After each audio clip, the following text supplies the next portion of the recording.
ഞാൻ doctor കുലിയോപോൾ, dermatologist ആണ് ഇവിടെ ഗ്രേസ് ആൻഡ് ഗ്ലോ സ്കിൻ ക്ലിനിക്കിൽ.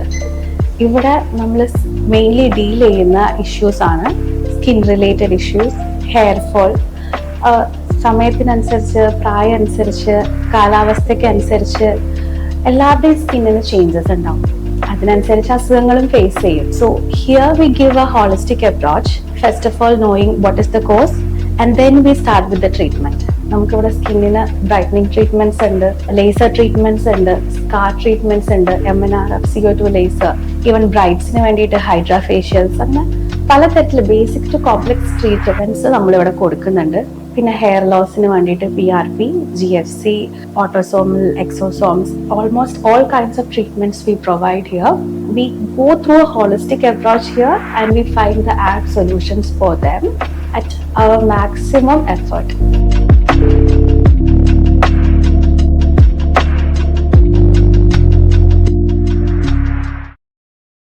ഇനി സ്ഥാനാർത്ഥിയോടൊപ്പം. നഗരസഭ 74 ഡിവിഷൻ പനയപ്പള്ളിയിൽ നിന്ന് സ്വതന്ത്ര സ്ഥാനാർത്ഥിയായി മത്സരിക്കുന്ന ഷാരോൺ സനിലാണ് ഇന്ന് നമ്മോടൊപ്പം സ്ഥാനാർത്ഥിയോടൊപ്പം എന്ന പരിപാടിയിൽ ഉള്ളത്. സ്ഥാനാർത്ഥിയോടൊപ്പം എന്നുള്ള പരിപാടിയിലെ ഭാഗമായിട്ടാണ് ഷാരോൺ ഇത്തവണ സ്വാഭാവികമായിട്ടും സ്വതന്ത്ര സ്ഥാനാർത്ഥിയായ കെട്ടുപാടുകളൊന്നും ഇല്ലാതെ, അവരുടെ നിയന്ത്രണങ്ങളൊന്നും ഇല്ലാതെ സ്വതന്ത്ര സ്ഥാനാർത്ഥിയായിട്ടാണ് മത്സരിക്കുന്നത്. ഷാരോൺ കഴിഞ്ഞ തവണ സനൽമോൻ ഇതുപോലെ തന്നെ മത്സരിച്ച് വിജയക്കൊടി വാങ്ങിച്ച ഡിവിഷനിൽ വീണ്ടും ഷാരോൺ രംഗത്തുണ്ട്. എന്താണ് ഇപ്പൊ ഈ പ്രചരണ രംഗത്ത് വീടുകള് കയറി ഇറങ്ങുമ്പോൾ വോട്ടർമാരിൽ നിന്ന് ലഭിക്കുന്ന അഭിപ്രായം?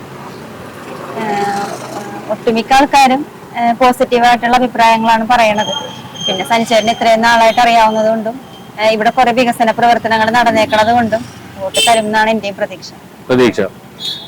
ഇത് കഴിഞ്ഞ 5 വർഷം സനിൽമോൻ പിന്നെ കൗൺസിലറായി നഗരസഭ ടൗൺ പ്ലാനിംഗ് കമ്മിറ്റി ചെയർമാനൊക്കെ ആയിരുന്ന ഒരു ഡിവിഷനാണ്. സ്വാഭാവികമായിട്ടും വോട്ടർമാർ എന്തെങ്കിലും രീതിയിൽ വികസനങ്ങളെ സംബന്ധിച്ച് ആശയങ്ങൾ പങ്കുവെക്കുന്നുണ്ടോ? വികസനങ്ങൾ എന്താണ് തനിക്ക് കൊണ്ടുവരാൻ പറ്റുന്നത് എന്നുള്ളത് ആൾക്കാർ ചോദിക്കുന്നുണ്ട് നമ്മൾ ഓരോ സ്ഥലങ്ങളിൽ ചെല്ലുമ്പോൾ. അപ്പൊ നമുക്ക് ഇനി ചെയ്യാനുണ്ട്, വർക്കുകൾ ഇവിടെ ചെയ്യാനുണ്ട്, അതുപോലെ തന്നെ വികസനങ്ങളും കൊണ്ടുവരാനുള്ളതുണ്ട്. അതായത് 5 വർഷം കൊണ്ട് മുൻ കൗൺസിലർക്ക്, അതായത് നിങ്ങളുടെ സിറ്റിംഗ് കൗൺസിലർക്ക് എല്ലാം പൂർത്തീകരിക്കാൻ കഴിയില്ല. അതിന്റെ തുടർച്ച ആയിട്ട് വികസനത്തിക്കാൻ വേണ്ടിയിട്ട് തന്നെ വിജയിപ്പിക്കണം എന്നുള്ളതാണ് വോട്ടർമാരോട് ഷാരോൺ പറയുന്നത്. സിറ്റിംഗ് കൗൺസിലർ കൂടിയായ സനിൽ മോൻ ജെയുടെ സഹധർമ്മിണിയാണ് ഷാരോൺ. കഴിഞ്ഞ തവണ സ്വതന്ത്ര സ്ഥാനാർത്ഥിയായി മത്സരിച്ച് വിജയിച്ചയാളാണ് സിറ്റിംഗ് കൗൺസിലർ കൂടിയായ സനിൽ മോൻ ജെ.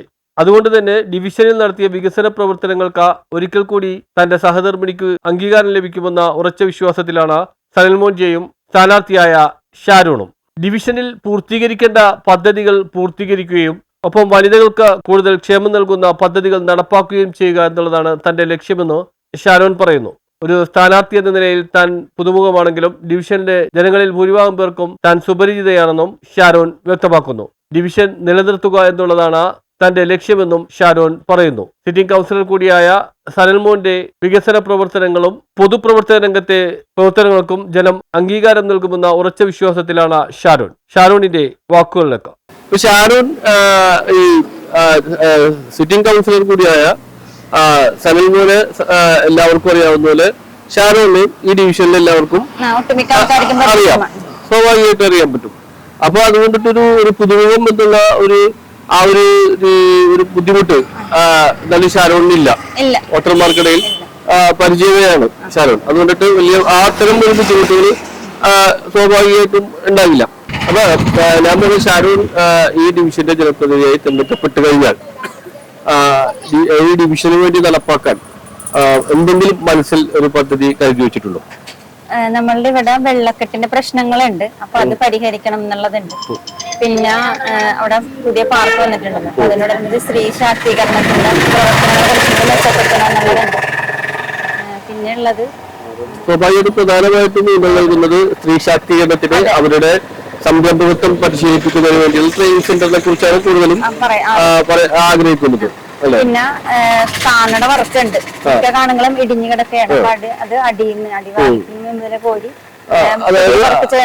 സ്വാഭാവികമായിട്ട് അത് വെള്ളക്കെട്ട് പരിഹരിക്കുന്നതിന് അതൊരു കാരണമായിട്ട് തീരും. അതുപോലെ തന്നെ പലരും ഈ നമുക്കറിയാം 5 വർഷം കൊണ്ടോ അല്ലെങ്കിൽ 5 വർഷത്തിൽ തന്നെ 3 വർഷം കൊണ്ട് കൗൺസിലർക്ക് ഈ കഴിഞ്ഞ കാലയളവിൽ കിട്ടിയത്. കാരണം വെള്ളപ്പൊക്കവും കോവിഡൊക്കെ കൊണ്ട് സ്വാഭാവികമായിട്ട് ഉണ്ടാകുന്ന പ്രശ്നങ്ങളുണ്ടായിരുന്നു. അപ്പൊ 3-3.5 വർഷമാണ് ഒരു കൗൺസിലർ എന്ന നിലയിൽ പ്രവർത്തിക്കാൻ വേണ്ടത്. അപ്പൊ അതിനിടയിൽ പലപ്പോഴും കുറെ അധികം റോഡുകൾ ചിലപ്പോ അകത്തെ ഉൾവശത്തെ റോഡുകൾ ഉണ്ടാവും. അപ്പൊ അത് തുടർച്ചയായിട്ട് പൂർത്തീകരിക്കണമെന്ന് ആഗ്രഹിക്കുന്നുണ്ടോ? അതെ, ഉണ്ട്. കുറെ ഇട റോഡുകൾ ചെയ്യാനുള്ളതുണ്ട്. പൊട്ടി നല്ല കുണ്ടും കുഴിയുമായ റോഡുകൾ തന്നെയാണ്. പറയാറുണ്ട്, നമ്മൾ ഉപയോഗിക്കാൻ ചൊല്ലുമ്പോൾ പറയാറുള്ള കാര്യങ്ങൾ എന്തായാലും ചെയ്തു കൊടുക്കണം എന്നുള്ളതാണ് എന്റെ ആഗ്രഹം. പിന്നെ അതുപോലെ തന്നെ ഈ ഡിവിഷന്റെ പ്രത്യേകത ഇപ്പൊ സ്വതന്ത്ര സ്ഥാനാർത്ഥികളോട് ഒരു കൂറ് പുലർത്തുന്ന ഒരു ഡിവിഷനാണ്. പലപ്പോഴും നമുക്ക് അതിന്റെ ചരിത്രം പലപ്പോഴും ശ്രദ്ധിച്ചാൽ മനസ്സിലാവും. അപ്പൊ തീർച്ചയായിട്ടും ഷാരോണിന് അതും ഒരു പ്രതീക്ഷ നൽകുന്നുണ്ടോ? പ്രതീക്ഷ ഉണ്ട് എനിക്ക്. എന്നാലും ജനങ്ങളാണല്ലോ തീരുമാനിക്കേണ്ടത്, എന്നെ തിരഞ്ഞെടുക്കണോ വേണ്ടിയോ എന്നുള്ള ജനങ്ങളാണ് തീരുമാനിക്കുന്നത്. അപ്പൊ ഷാരോൺ ഈ ഡിവിഷന്റെ സിറ്റിംഗ് കൗൺസിലർ കൂടിയായ സനൽമോന്റെ സഹധർമ്മിണിയാണ്. ഷാരോണിന് പൊതുപ്രവർത്തന രംഗത്ത് സനൽമോന്റെ സഹായിയായി ഒരുപാട് നാളുകളായിട്ട് നിൽക്കുന്ന ഒരാളാണ്. സനൽമോൻ ഈ സീറ്റ് നിലനിർത്തിയതുപോലെ അത് നിലനിർത്തുക എന്നുള്ളതാണ് ഷാരോന്റെ ഒരു ലക്ഷ്യം, അല്ലേ? ആ ലക്ഷ്യം നിറവേറട്ടെ എന്ന് ഞങ്ങൾ ആശംസിക്കുകയാണ്. News bureau, Mattancherry.